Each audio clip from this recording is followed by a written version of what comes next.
करेगा, भारत खा जाएगा, खा जाएगा। 4 जंगें की चारों आपने खुद शुरू की। अब इसके बाद अब मैं ये फैसला करने वालों से पूछूंगा, या तो उन लोगों को सजा दें जो ये कहते रहे हैं कि हमारे टैंकों को जंग लग चुका है, हमारे पास जंग लड़ने के लिए डीजल नहीं है, या तो इसको क्लैरिफाई करें। अगर क्लैरिफाई नहीं करते तो भारत से रिलेशनशिप ठीक करो, अपने ठीक करो आगे। जितनी यहां पे ट्रेड शुरू करो यार। को पाकिस्तान के अंदर महंगाई कम हो। इस वक्त एशिया में सबसे महंगा कंट्री आपका है, श्रीलंका से भी ज्यादा महंगा आपका कंट्री। लोग गुर्बत से भाग के छोड़ छोड़ के मुल्क भाग रहे हैं यहां से। तो लेकिन सर अभी फिर जिस तरह के अटैक्स चल रहे हैं कश्मीर में और दूसरी जगह पे इंडिया में, तो वो क्यों ट्रेड ओपन करेंगे, वो क्यों बात करना पसंद। अगर रेलवे प्रोजेक्ट्स बनाता है इंडिया वहाँ पे, तो आप इमेजिन कर सकते हैं कि फिर क्या आइंदा आने वाले दिनों में हो सकता है। इसे वेरी वेरी देखिएगा, क्योंकि प्राइम मिनिस्टर मोदी ने ये जो चीज़ें टर्न अराउंड की हैं ना मिडल ईस्ट में, दे आर वेरी इंपॉर्टेंट। उन्होंने बड़े स्मार्टली चीज़ों को टर्न अराउंड कर दिया है। और आप ये देखिएगा कि उनको समझ आ गई है चाइनीज़ को, इंडियन अमेरिकन्स को, कि भाई मिडल ईस्ट के ये जो सऊदी इंडियंस इतने करीब हो रहे हैं, सो इंडिया को इसका पार्टनर बनाया जाए। एक तो they have a potential, secondly they have resources, third they have a diaspora, fourth the Middle Eastern countries are comfortable, fifth the important thing is for long the Saudis and the Middle Eastern countries have been engaging. They need a partner outside the region, and every Middle Eastern country जो gulf के ममालिक हैं, they are very happy to welcome India. Demographic dividend India को मिल रहा है। G20 में सबसे ज़्यादा तेज़ पॉपुलेशन, फास्टेस्ट ग्रोइंग इकोनॉमी है इंडिया। थर्ड लार्जेस्ट की पॉसिबिलिटी है 2030 तक। 2030 is not that far away, ये 5 साल की बात है।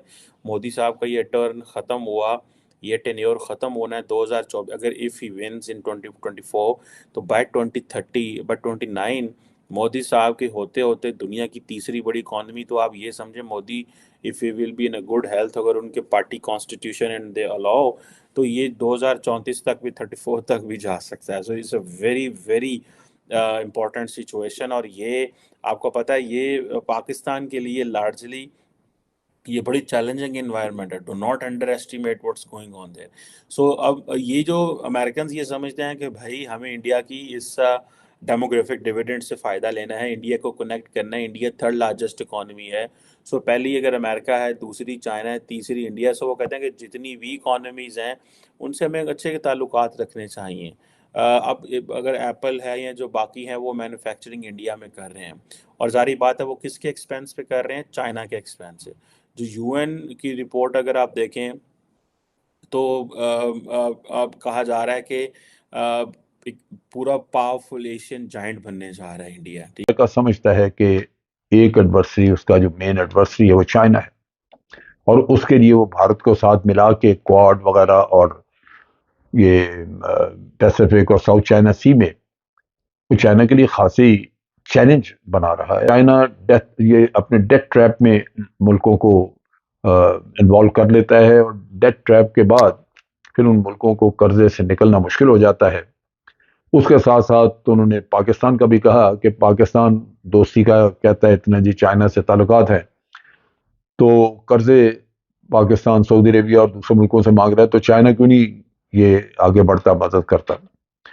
तो वो गालिबन ये जो क्रिटिसिज्म था उसको उन्होंने एड्रेस किया, और इस चीज का भी उन्होंने जिक्र किया कि ये जो डेट ट्रैप की बात की जाती है, उन्होंने कहा कि डेट ट्रैप अगर उन मुल्कों को, श्रीलंका या दूसरे मुल्कों की जिनकी बात की जाती है कि वो डेट ट्रैप में थे, वो छोड़। चाइनीज जो हैं उनको दे वांट कि वो चाहते हैं कि इंडियंस को माइनस किया जाए हर जगह से। लेकिन जारी बात है, इंडिया का अपना एक क्लाउट है, इंडिया की अपनी इकोनॉमी है। जैसे मैंने बताया, G20 की थर्ड लार्जेस्ट इकोनॉमी, तेज तरीन इकोनॉमी है। और चाइनीज़ जो हैं वो फॉर अ मोमेंट उनको उनकी इनग्रेस बढ़ती जा रही है। अमेरिकन कह रहे हैं कि हम डी कपल नहीं करेंगे, डी रिस्क करेंगे। तो it will take a lot of time for the Chinese to translate what for the Americans to translate in fact कि वो चाहते क्या हैं चाइना से। वो चाइना की ह्यूमन राइट्स की क्रिटिसिज्म कर रहे हैं, लेकिन कोई उनको खातिर खा फ़ायदा नहीं हो रहा। चाइना के अंदर मुसलमानों के साथ जो कुछ हो रहा है, the Muslim world is silent on that, and the Americans have failed to raise a question on this as well. But America जितनी तेज़ी से जिसे कहते हैं ना कनेक्ट करेगा। इट्स ऐसे समझ रहे हैं कि American are taking a desperate attempts ले रहे हैं कि इसमें अगर पाकिस्तान की तरफ से इंटेंशन अगर ये होती कि हमने इंडिया के साथ जो है वो कोई ब्रेक थ्रू करनी है, तो उसमें बिलावल को इन मौजूआत पे बात करने की जरूरत ही नहीं थी। उसमें वो बात यहाँ से स्टार्ट करते कि हम इंडिया और पाकिस्तान के दरमियान किस तरह जो है वो एक नई शुरुआत कर सकते हैं, और हमारे रास्ते में जो मुख्तलिफ किस्म के इश्यूज हैं उनको हम with the passage of time जो है 1 बाय 1 डिस्कस करते जाएंगे, बजाय इसके कि एकदम उठा देना जी कि इंडिया 370 हटाए, नहीं तो हम बात ही नहीं करी। ये तो एक वो गोठ में जलसे की वाली कैफियत हो गई ना, किसी सिंध के किसी देहात में जाके लोगों को बेवकूफ बनाने के लिए आप बड़े बड़े डायलॉग बोलते हैं। ये इस तरह का डायलॉग बोलने की जरूरत नहीं थी। उनको ये चाहिए था कि वो कहते कि हम इस बड़े हिस्टोरिकल फोरम पे आए हैं, यहाँ इस मुल्क की बड़ी बड़ी सारी ताकतें जो हैं they are starting a new era, और उसमें इंडिया पाकिस्तान को अपने रास्ते में अपनी पुरानी और फरसुदा सोचें रुकावट नहीं बनानी चाहिए। हमें एहसास है कि इंडिया पाकिस्तान के दरमियान बहुत बड़े बड़े डिस्प्यूट हैं विदाउट नेमिंग इट, और मुझे यकीन है कि हम एक दिन उनको एड्रेस करने के काबिल होंगे। But let us start from positivism कि हम कहाँ से जो है वो नई बिल्ड कर सकते हैं। तो उसमें अगर शंकर साहब इस तरह की बात उठाते तो फिर बात होती ना।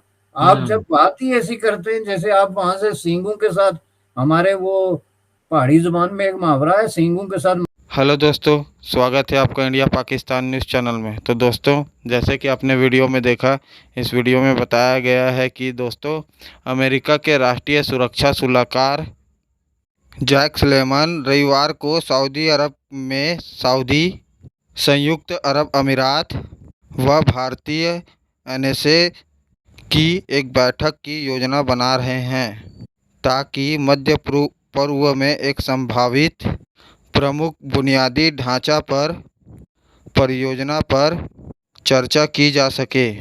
यह बैठक आसान क्षेत्र में एनएसए को शामिल करने वाली अपनी तरह की यह बैठक पहली होगी जिसमें भारत की बैठक में बड़ी हिस्सेदारी है। सेना ने गुरुवार को घोषणा की कि वह क्राउन प्रिंस मोहम्मद बिन सलमान सहित सऊदी नेताओं के साथ बातचीत के लिए वह सऊदी अरब की यात्रा करेंगे। सुलेमान ने यह भी कहा कि भारत और संयुक्त अरब अमीरात के साथ के प्रतिनिधि सऊदी में नई दिल्ली के साथ साथ खाड़ी के साथ साथ संयुक्त राज्य अमेरिका और बाकी क्षेत्र के बीच सहयोग के नए क्षेत्रों में चर्चा करने के लिए मौजूद रहेंगे। एक रिपोर्ट में कहा गया कि इन देशों से रेलवे का एक नेटवर्क विकसित करने की एक उम्मीद है जो अरब देशों को भारत से जोड़ने के लिए खाड़ी देशों और शिपिंग लेन को जोड़ेगी। अब पाकिस्तानी मीडिया भारत के बीच और अरब देशों के बीच ऐसी कनेक्टिविटी को देख के सकते में है। तो दोस्तों, अगर आपको ऐसी वीडियो देखना पसंद है तो हमारे चैनल को सब्सक्राइब करें तथा वीडियो को लाइक करना ना भूलें। धन्यवाद। जय हिंद, जय भारत।